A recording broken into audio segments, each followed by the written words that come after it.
Parte 10. Fortalecimento físico, mental e espiritual. A descoberta nos primeiros dias em Sutveld. Naofumi achou que seu papel seria apenas político.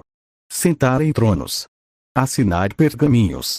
Comparecer a cerimônias entediantes. A mestra Yuki, a idosa de orelhas de coelho que o treinara na academia de Aegis, tratou de corrigir esse equívoco. Você é o herói do escudo, disse ela, batendo com seu bastão na perna de Naofumi para corrigir sua postura. Não um burocrata. Seu corpo é sua arma. E está um lixo. Obrigado, respondeu Naofumi, ofegante após a 100ª flexão. Não foi um elogio. O que se seguiu foi o treinamento mais brutal que Naofumi já enfrentara, pior que qualquer batalha, pior que qualquer onda. Mas também foi o mais transformador. Treinamento físico. Os mestres. Naofumi não treinou com um instrutor. Treinou com vários, cada um especializado em uma área diferente. Mestra Yuki, clã coelho, resistência e postura. Ela o fazia correr quilômetros carregando o escudo, subir montanhas com peso extra, manter posições imóveis por horas. Gurren, clã touro, força bruta. Um gigante de chifres e músculos que o ensinou a usar o corpo como plataforma de lançamento. O escudo não só bloqueia, dizia Gurren, enquanto jogava Naofumi contra paredes. Ele impulsiona. Mira, clã raposa, agilidade e reflexos. Uma mulher pequena e rápida que se desviava de todos os golpes de Naofumi enquanto tomava chá. Você é lento. Vamos corrigir isso. Sven, clã urso, técnica de combate. Um guerreiro aposentado que perdera um braço na última onda, mas ainda assim derrotava Naofumi com um único golpe de sua pata restante. Escudo não é parede. Escudo é dança. Aprenda a se mover. O método. O treinamento durava 12 horas por dia, 6 dias por semana. Manhã, condicionamento físico. Corridas, natação, escalada, levantamento de peso. Tarde, técnica de combate. Postura, movimentação, uso do escudo ofensivamente. Sim, ofensivamente, ele aprendeu a arremessar o escudo como um disco cortante. Noite, resistência mágica. Ficar exposto a magias elementais sem revidar, apenas absorvendo dano. Naofumi vomitava nos primeiros dias. Chorava em silêncio nos primeiros meses. Mas não desistiu. Por que você continua? Perguntou Yuki, certa noite, encontrando-o ainda treinando sozinho após todos terem ido dormir. Porque tem gente que depende de mim, respondeu Naofumi, com os braços tremendo sob uma barra de peso. Se eu cair, elas caem comigo. Yuki observou-o por um longo momento. Você será um bom herói, disse ela, finalmente. Não por ser forte. Por se importar. Os resultados. Após anos de treinamento, Naofumi estava irreconhecível. Velocidade. Podia correr 100 metros em menos de 6 segundos, com armadura completa e escudo erguido. Força. Conseguia levantar um cavalo com um braço. Ele testou. O cavalo não gostou. Agilidade. Desviava de flechas. Não todas, mas o suficiente para não morrer. Resistência. Aguentava golpes que matariam qualquer humano comum. E continuava de pé. Você não é mais um escudo, disse Gurren, impressionado. Você é uma fortaleza. Ainda posso melhorar, respondeu Naofumi. Pode. Mas agora, pelo menos, não vai morrer na primeira onda. Esse é o plano. Fortalecimento mental. O físico foi a parte fácil. O mental foi outra história. Naofumi carregava cicatrizes que não eram visíveis. A traição que sofrera em outra vida, ou melhor, que quase sofrera, ainda ecoava em seus pesadelos. Em Sutveld, ele não foi traído. Mas o medo da traição ainda estava lá. E a mestra Yuki percebeu. Você espera que todos o decepcionem, disse ela, durante uma sessão de meditação. Por quê? Porque já aconteceu. Aqui. Neste mundo. Nesta vida. Naofumi ficou em silêncio. Você está vivendo um fantasma, concluiu Yuki. E isso vai matar você. O trabalho, o fortalecimento mental de Naofumi não veio de livros ou palestras. Veio de relacionamentos. Raptalia o ensinou a confiar. Dia após dia, ela se mostrava leal, presente, verdadeira. E, lentamente, as muralhas que Naofumi construíra ao redor de seu coração começaram a cair.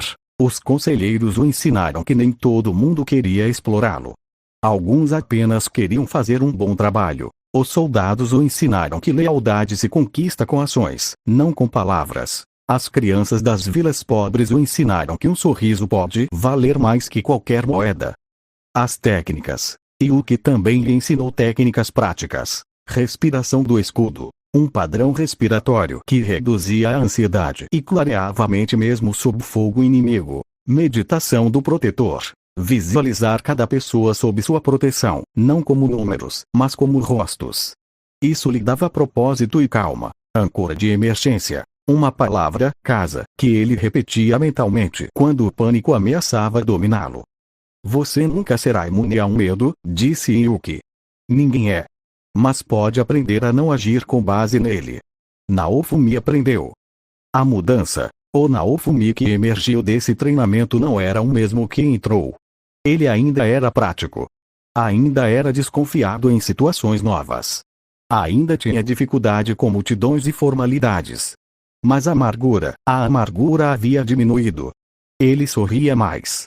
Não muito, nunca seria um sorridente, mas o suficiente. Ele ria. Ria das piadas de Filó, dos comentários secos de Rapitalha, das trapalhadas dos soldados em treinamento. Ele confiava. Não cegamente. Mas confiava. Você mudou, disse Rapitalha, certa noite. Espero que para melhor. Para muito melhor. Ligação espiritual aqui, Siltville te ofereceu algo que nenhum outro reino poderia. A fé. Não a fé cega de uma igreja corrupta. Mas a fé genuína de um povo que acreditava que Naofumi era a reencarnação de seu Salvador. E naquele mundo, onde crença e devoção podiam gerar energia real, essa fé se tornou poder. O despertar ocorreu no Templo do Escudo, durante uma cerimônia noturna. Naofumi estava ajoelhado diante do altar, sozinho, por insistência própria, tentando entender o que significava ser uma figura sagrada. Eu não sou santo, disse ele, em voz alta. Sou um cara que quer proteger os outros. O escudo brilhou. Não como antes, não dourado, não azul, não prateado. Brilhou branco. E uma voz, ou muitas vozes, ele não sabia dizer, sussurrou em sua mente. Protetor. Escolhido. Amado. Naofumi sentiu algo mudar dentro dele. Não fisicamente. Espiritualmente. Como se uma porta que ele nem sabia que existia tivesse sido aberta. Os poderes espirituais. A partir daquele dia, Naofumi desbloqueou habilidades que iam além do escudo físico. Percepção de perigo. Ele podia sentir quando alguém sob sua proteção estava em perigo, não importa a distância.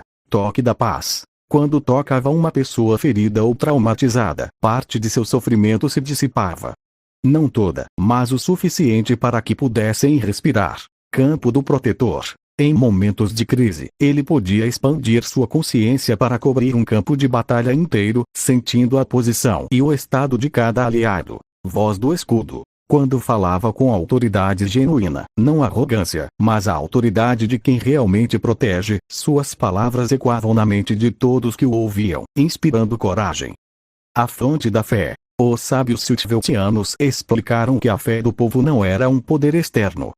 É um espelho, disse o sumo sacerdote Kelsus. O povo acredita no Senhor. E essa crença aquece sua alma. E uma alma aquecida produz milagres.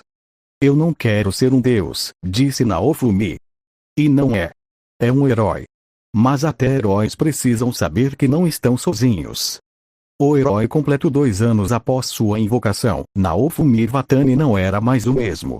Fisicamente, um guerreiro formidável, capaz de enfrentar exércitos sozinho, não matando, mas resistindo até que seus aliados pudessem agir.